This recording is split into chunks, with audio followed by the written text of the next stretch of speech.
नमस्कार। भव्य भारत और दिव्य भारत के इस रोचक अंक में आपका हार्दिक अभिवादन एवं अभिनंदन।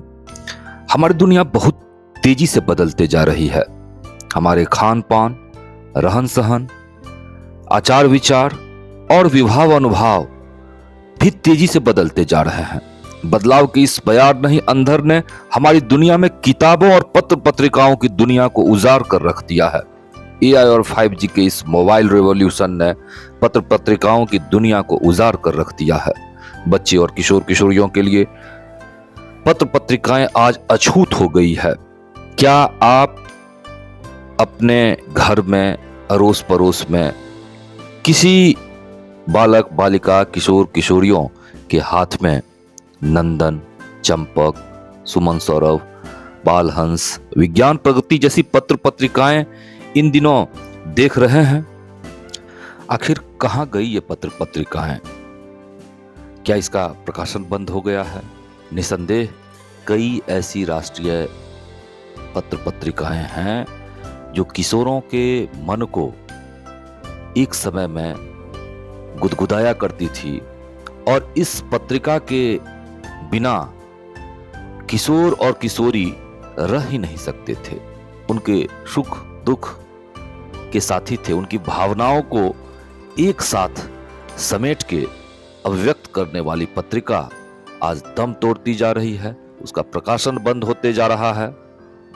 बंद हो रही या अप्रासंगिक हो रही पत्र पत्रिकाओं के इस दौर में मैंने पड़ताल करने का प्रयास किया कि आखिर ये पत्र पत्रिकाएं कहां जा रही है। इसके लिए मैंने रैंडमली भारत की सांस्कृतिक राजधानी वाराणसी के निकटवर्ती और मुख्य railway station Pandit Deendayal Upadhyay junction का चयन किया। इस वीडियो के अंत तक आप बने रहें। नमस्कार। जीवी गुरुकुल के सांध्यकालीन सत्र में आपका स्वागत है। बनारस से अभी अभी पूजा करके हम लोग पंडित दीनदयाल जंक्शन स्टेशन पर खड़े हैं और यहां आज पड़ताल करेंगे कि कैसे किताबों की दुनिया उजड़ रही है। किशोरों और बालकों की पत्रिकाएं कैसे एक एक कर दम तोड़ते जा रही है। आज इसी की पड़ताल करेंगे। आज बुक स्टॉल पर देखेंगे कि किशोरों और बालकों की पत्रिकाएं कैसे दम तोड़ रही है। आइए बुक स्टॉल की ओर चलते हैं। अभी हम पंडित दीनदयाल उपाध्याय जंक्शन में प्लेटफॉर्म क्रमांक संख्या 1 पर खड़े हैं और ये सर्वोदय बुक सेंटर है। अभी हम यहां देख रहे हैं कि एक भी पत्रिका, खासकर किशोरों की या बाल पत्रिका यहां देखने को नहीं मिल रही है। एक समय ऐसा हुआ करता था जब मुगल सराय जंक्शन होता था तो यहां पत्र पत्रिकाओं की अंबार हुआ करती थी और किशोरों की पत्रिका नंदन, चंपक, सुमन सौरभ से भरे पड़े होते थे और जैसे ही ट्रेन रुकती थी अभिभावक दौड़ते थे पत्र पत्रिका की ओर और अपने बच्चों को उपहार किया करते थे।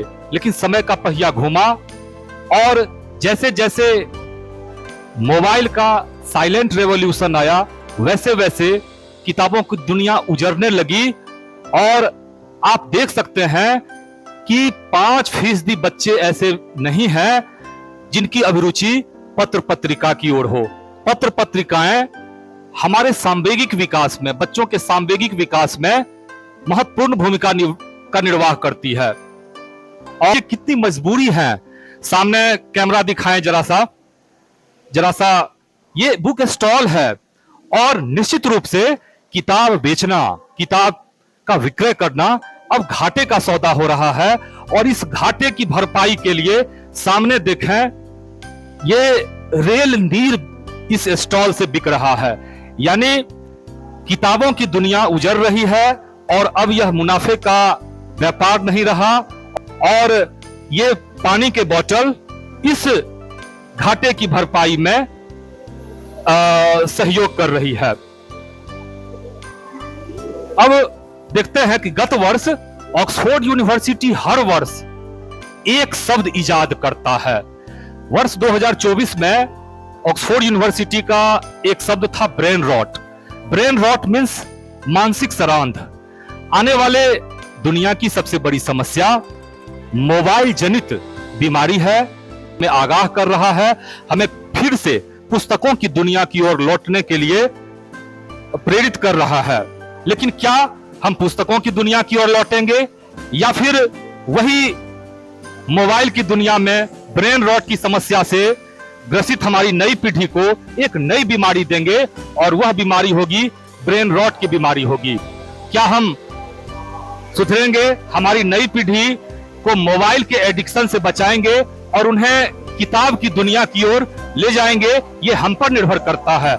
अगर हमारे बच्चे मोबाइल से जुड़े हुए हैं, मोबाइल एडिक्टेड हैं और हम उदासीन होते जा रहे हैं, तो निश्चित रूप से नई पीढ़ी के अंदर मानसिक सरण और ब्रेन रॉट की समस्या उत्पन्न होने लगेगी।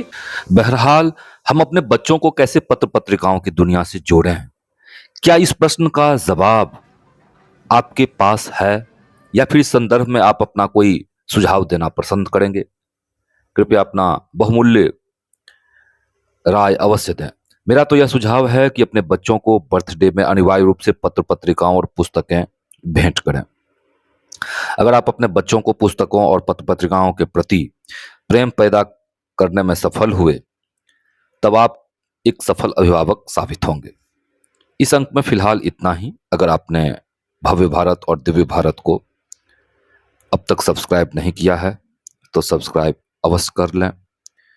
बने रहें भव्य भारत और दिव्य भारत के रोचक और प्रेरक प्रसंग के साथ। ओम शांति।